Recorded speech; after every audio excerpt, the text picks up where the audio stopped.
അപ്പോൾ ഈ കുട്ടികളെ സംബന്ധിച്ചുള്ള അവർക്ക് അനുകരണം അവർക്ക് നമ്മളിപ്പോൾ ഒരു 40 കൊല്ലത്തിന് മുമ്പുള്ള മലയാള സിനിമകൾ എടുത്തു കഴിഞ്ഞാൽ ആ സിനിമയിൽ വില്ലൻ എല്ലാത്തരം ദുശീലങ്ങളുള്ള ആളായിരിക്കും, നായകൻ സർവ്വഗുണ സമ്പന്നനായിരിക്കും. പക്ഷേ ഒരു 40 കൊല്ലം കഴിഞ്ഞ് 30 കൊല്ലത്തിന് ഇങ്ങോട്ടുള്ള സിനിമകൾ കഴിഞ്ഞാൽ നായകന് ഇങ്ങനെയുള്ള ഈ പറയുന്ന തരത്തിലുള്ള ദോഷങ്ങൾ, വില്ലന് സർവ്വഗുണ സമ്പന്നനായിരിക്കും. അപ്പോൾ ഈ പറഞ്ഞത് ഈ പുകയില ഉൽപ്പന്നങ്ങൾ ഇന്ത്യയിൽ നമ്മുടെ രാജ്യത്ത് വയ്ക്കുന്ന അത് കോർപ്പറേറ്റുകളാണ്. അപ്പോൾ അവർ ഈ തരത്തിലുള്ള മീഡിയയിൽ ഈ തരത്തിൽ ഉപയോഗിച്ചത് കുട്ടികളെയും യുവാക്കളെയും ആകർഷിച്ചിട്ടുണ്ട്.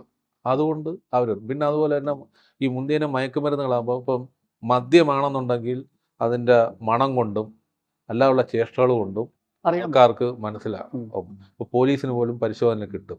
എന്നാൽ മയക്കുമരുന്നുകളെന്ന് പറയുന്നത് കൈകാര്യം ചെയ്യുന്നതിനും ഉപയോഗിക്കുന്നതിനുമൊക്കെ വളരെ എളുപ്പമാണ്. ചെറിയ അളവിലുള്ളതിന് വലിയ ലഹരി കൊടുക്കും. ആ ചെറിയ അളവ് മുടിക്കിടയിൽ വരെ വേണമെങ്കിലും വെച്ചോണ്ട് കുടിക്കാൻ, സ്മെല്ലൊന്നുമില്ല. അപ്പോൾ അതുകൊണ്ട് പല പുതിയ തലമുറ ഈ പറഞ്ഞ തരത്തിലേക്ക് പോകുന്നുണ്ട്. ഡ്രൈവ് ചെയ്യുമ്പം ഈ ഊതിക്കുന്ന പരിപാടിയൊന്നും മരുന്ന് കഴിച്ചാൽ നിങ്ങൾക്കൊന്നും അറിയാം. ഇപ്പൊ എക്സൈസിന് അബോൺ കിറ്റ് എന്നും പറഞ്ഞൊരു സംവിധാനം ഉണ്ട്. പക്ഷെ അതിനകത്ത് നമുക്ക് ലിമിറ്റഡ് സാധനങ്ങളെ കിട്ടാറുള്ളൂ. നമ്മൾ 100% ഉറപ്പുള്ള കേസുകളിനകത്തെ നമ്മൾ പ്രയോഗിക്കാറുള്ളൂ.